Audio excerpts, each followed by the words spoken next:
Hello everyone, I'm Louis Francois. I'm a foreign artist and also operate a short-term rental in Airbnb. In today's video, I'm going to talk about how a guest almost threw a party of 200 people and how I prevented it from happening. So stay tuned. All right, so let's get to the story. The first year I started Airbnb, I received this booking for Saturday. On a Friday, I had to travel out of state, so I received this booking from a woman. She sent me a message. She said that she was visiting town with her children. Since I have self-check-in, so I know I had nothing to worry about.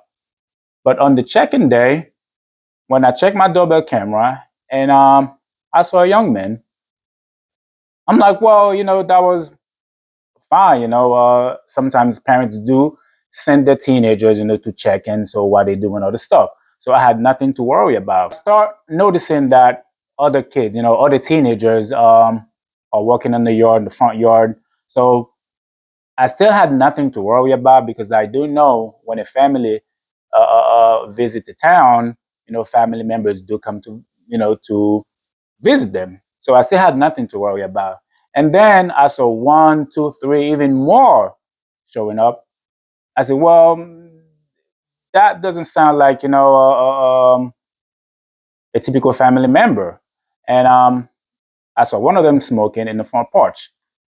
That was also fine until I received a call from a neighbor.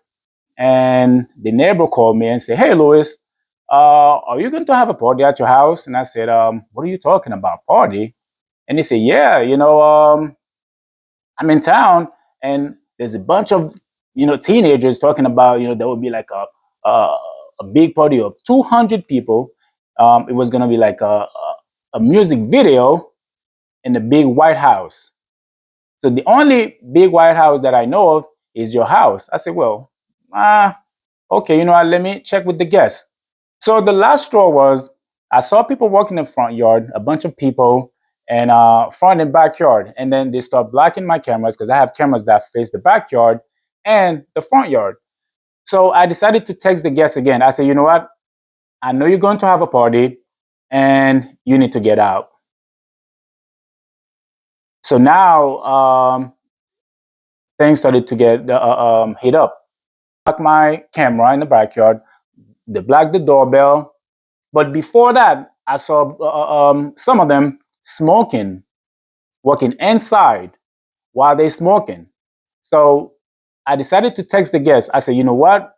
Your friends blocked the cameras, and I think you need to get out.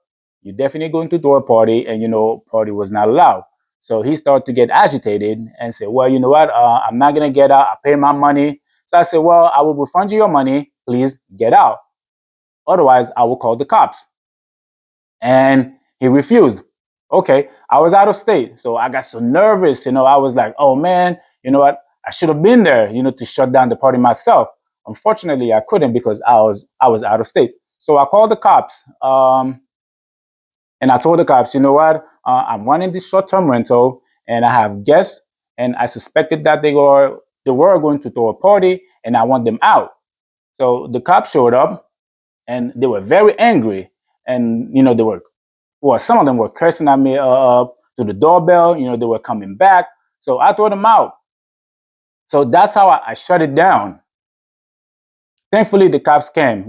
Shout out to the cops. They came, they shut it down, and I heard some of them said, you know what, they were coming back. I don't know what they were going to do. So I had a buddy of mine that I called and I said, please, can you change the locks for me? And he came and changed the locks, and that's how I prevented that party from happening. 200 teenagers. It was gonna be like a rap video. Thanks to my neighbor who called me, because if it wasn't for him, I don't know what could have happened. So let me know if you're an Airbnb guest. Let me know how you prevent a party from happening, or if it happened, if it was too late, please comment down below. And you like this video, share it, subscribe, and give it a thumbs up, and I would appreciate that. Okay, so stay tuned for the next video. Have a nice day.